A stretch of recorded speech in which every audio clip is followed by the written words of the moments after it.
माशाअल्लाह मोहम्मद अरमान ने बहुत ही बेहतरीन लबो लहजे में हिंदी तकरीर को पेश किया। मुअज़्ज़ज़ सामीन, जिस मुआशरे में हम जीते हैं, इस मुआशरे का सबसे बड़ा अलमिया यह है कि इस मुआशरे के बच्चे पढ़ते नहीं हैं। माँ बाप की कोशिशों, असातिज़ा की मेहनतों और इदारा की फराहम करदा सहूलियात के बावजूद मुआशरे का ज़्यादातर हिस्सा नाख्वानदा रह जाता है, जो मुल्क की तामीर और तरक्की का कोई खास किरदार अदा नहीं कर पाता। तो आज हमने कुछ मुफक्किरीन को दावत दी है जो पार्लियामेंट डिबेट की शक्ल में इस मौजू पे गौर करेंगे, और हम इस दौरान डिबेट देखेंगे कि किनकी बात सही है और किनकी बात दिल को लगती है, और बच्चों के न पढ़ने के असबाब क्या क्या हैं, और किन उसूलों को इख्तियार करके बच्चे पढ़ने की राह में आगे बढ़ सकते हैं। तो मैं दावत देता हूँ मोहम्मद अरकम और उनके साथियों को कि वो स्टेज पर तशरीफ लाए और अपना पार्लियामेंट डिबेट प्रोग्राम पेश करे, जिसका उन्वान है बच्चे क्यों नहीं पढ़ते। को सिखा दो अम्मी की हर बात को मानो, अब्बू की अजमत पहचानो। अम्मी की हर बात को मानो, अब्बू की अजमत पहचानो। प्यारे बच्चों नेक बनो तुम, झगड़े छोड़ो एक बनो तुम। प्यारे बच्चों नेक बनो तुम, झगड़े छोड़ो एक बनो तुम। रब की इबादत रोज करो तुम, जिक्र तिलावत रोज करो तुम। रब की इबादत रोज करो तुम, जिक्र तिलावत रोज करो तुम। इश्क मोहम्मद पाते जाओ, हर सुन्नत अपनाते जाओ। इश्क मोहम्मद पाते जाओ, हर सुन्नत अपनाते जाओ। सारे बच्चों नेक बनो तुम, झगड़े छोड़ो एक बनो तुम। अच्छे बनेंगे सच्चे बनेंगे, अच्छे बनेंगे सच्चे बनेंगे, नेक बनेंगे एक बनेंगे। अच्छी बातें सीखो, गाने छोड़ो नाते सीखो। इल्म अमल की दौलत ले लो, नेकी करके जन्नत ले लो। इल्म अमल की दौलत ले लो, नेकी करके जन्नत ले लो। प्यारे बच्चों नेक बनो तुम, झगड़े छोड़ो एक बनो तुम। प्यारे बच्चों नेक बनो तुम, झगड़े छोड़ो एक बनो तुम। देखो हरगिज़ झूठ न बोलो, सच ही बोलो जब लब खोलो। देखो हरगिज़ झूठ न बोलो, सच ही बोलो जब लब खोलो। इश्क मोहब्बत आम करो तुम, अच्छे अच्छे काम करो तुम। इश्क मोहब्बत आम करो तुम, अच्छे अच्छे काम कर।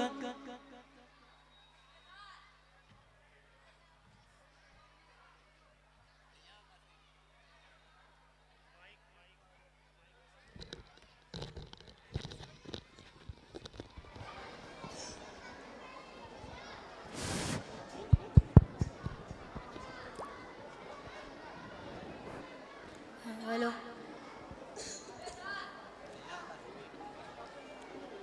पार्लियामेंट के मुअज़्ज़ज़ अरकान, आज के ईवान का यह अहम इजलास इस बात के लिए मुनक़िद किया गया है कि क्या वजह है कि हमारे मुआशरे के बच्चे पढ़ते नहीं हैं, और पढ़ने को लेकर इनमें बहुत बेजारी पाई जाती है। इसके असबाब व वजूहात क्या है, इसका हल क्या है, इस पर रोशनी डालने के लिए सबसे पहले मैं आवाज दूंगा मोहम्मद अदनान साहब को, जो इस मजलिस के एक रुकन है। वह आए और अपनी तकरीर 2 मिनट के अंदर मुकम्मल करें।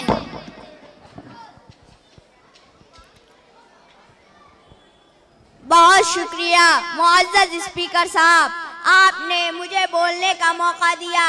ये जो उन्वान दिया है आपने कि बच्चे पढ़ते क्यों नहीं हैं, इन पर मैंने बहुत सोचा तो मुझे ये समझ में आया कि जो तालीमी इदारे हैं उनके अंदर सहूलत नहीं, क्लासरूम नहीं, ब्लैक बोर्ड नहीं, पंखे नहीं, पीने का पानी नहीं, ऐसी बहुत सारी चीज़ें जो बच्चों के लिए मुहैया नहीं, कैंटीन नहीं, बच्चों को खाने पीने के लिए कुछ मिलता ही नहीं, तो वो कैसे पढ़ेंगे? पहले खाना ज़रूरी है तभी तो पढ़ेंगे। पहले पेट पूजा बाद में कान दूजा।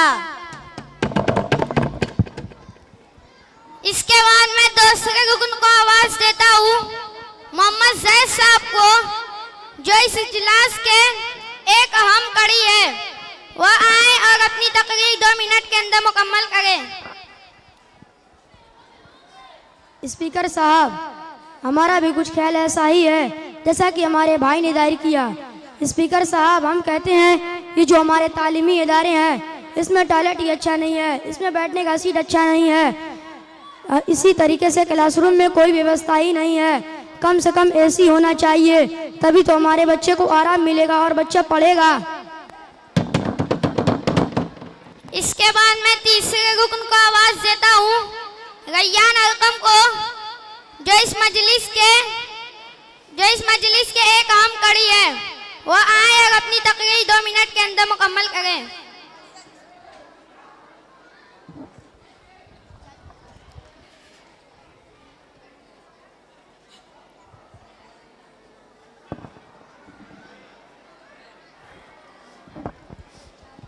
मुअज़्ज़ज़ स्पीकर साहब, अगर हमें अपने बच्चों को आगे बढ़ाना है और पढ़ने में लगाना है तो उनकी सोच को ऊंचा करना होगा, उनके सोचने के अंदाज को ऊंचा करना होगा।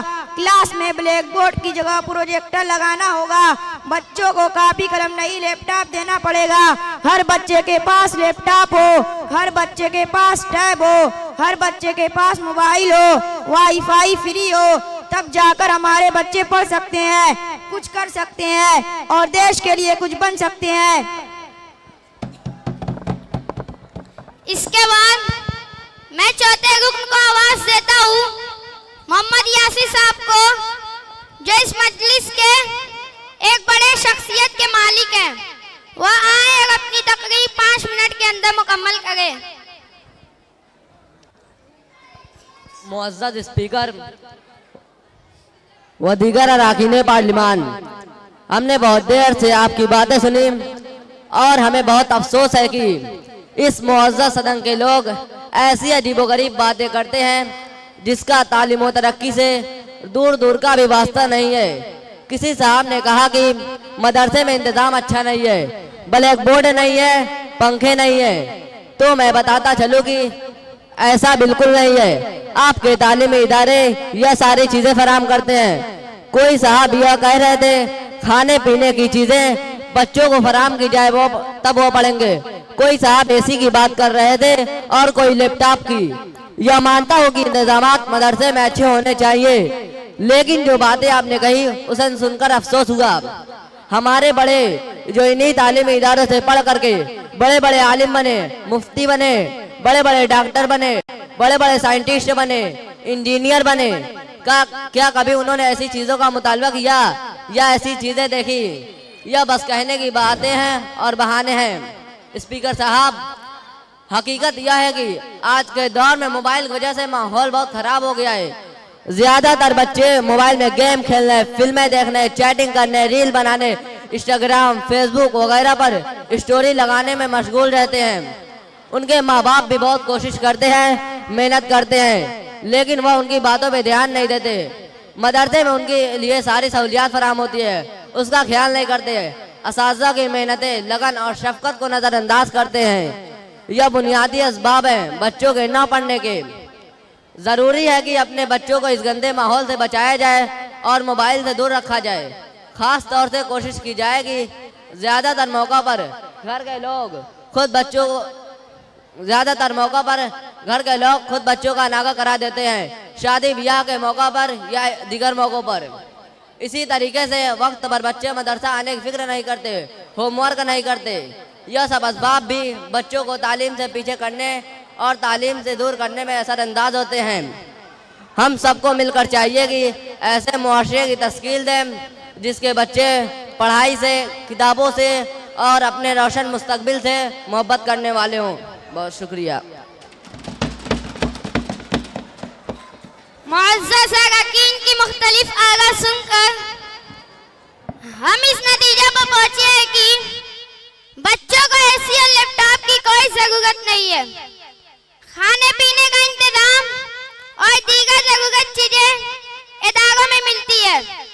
बस बच्चे मेहनत करें, अपने माँ बाप की बातों को माने, उनकी इज्जत करें, असातिज़ा की बातों को माने, पढ़ाई का नागा न करें, देर में न आए और होमवर्क करके आए तो बहुत उम्मीद है कि पढ़ाई का माहौल सुधरेगा और हर बच्चा पढ़ने में कामयाब होगा। और इसी के साथ पार्लियामेंट की कार्रवाई जारी रहेगी।